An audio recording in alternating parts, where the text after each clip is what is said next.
Hey, this is Dr. Steve Rudnicki with CellGen Regenerative Medicine. Have you ever heard what your tonsils actually do for you? When I was a kid, everybody was saying that they were completely unnecessary and that they were just some evolutionary leftover and that we didn't even need them anymore. But then with time, we started to realize that tonsils actually serve a really important purpose for us. Some people will tell me all the time that they've been told that tonsils serve as a filter, but that's not really a very good and very accurate explanation of what they do.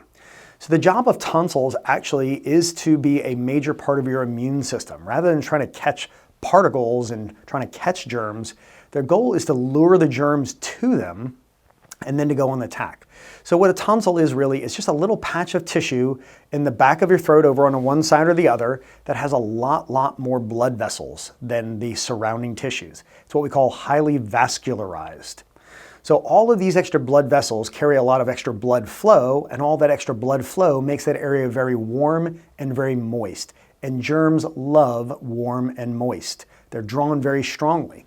So they get to the tonsils, and then when they get there, they find out that it's a booby trap because all of that extra blood also brought a lot of extra white blood cells. And white blood cells are the army men of your immune system.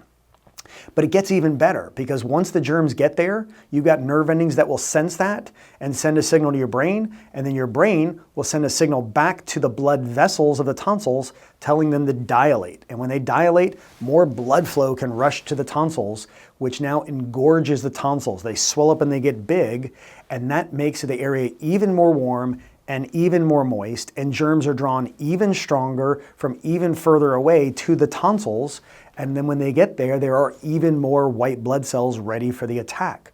So this is really a very brilliant system that your body came up with. By the way, adenoids serve the exact same function, but they're up here in the back of the nose instead of in the back of the throat, and your appendix serves the same function, but it's down here in the intestines. So your body was super intelligent with that.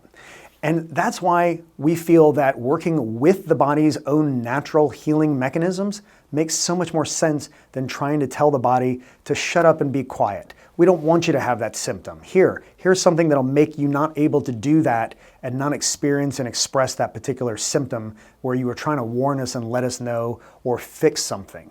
Because the truth is, a lot of our symptoms are something your body is trying to accomplish. It's not comfortable, but it's nonetheless valuable and important. It helps you to fight or to win. Like a fever, for example. It's not comfortable. I don't enjoy a fever any more than anybody else, but this is our body's way of killing germs by cooking them. So our bodies are really super smart, and if we could work with that system, then that would obviously be your best way to get back to being healthy and well again, and that's what regenerative medicine is all about. It's about working with your body's own natural systems that you come with of how to heal, how to rebuild, how to repair tissues, instead of working against that, instead of doing things that'll get rid of inflammation. And remember, like we've talked about in previous videos, inflammation is how your body knows where to send the stem cells. When you sprain your ankle and the ankle gets inflamed and swollen, that's how the stem cells know that's where they've got to go to be able to rebuild and repair whatever damage has happened as a result of that sprain or strain. So inflammation is not the enemy, it's part of the healing process and part of the system of repair. But we've been taught for so long, just get rid of the inflammation. You got to bring down the inflammation, and more strategies between ice and anti-inflammatories and steroids and all these things to get rid of inflammation. And now your stem cells are sitting there going, I'm sure there's something we're supposed to be doing, but I don't know what, and I don't know where, and nothing's happening. But in regenerative medicine, we are able to find ways to make that system work even better and help your body to accomplish exactly what it's trying to do.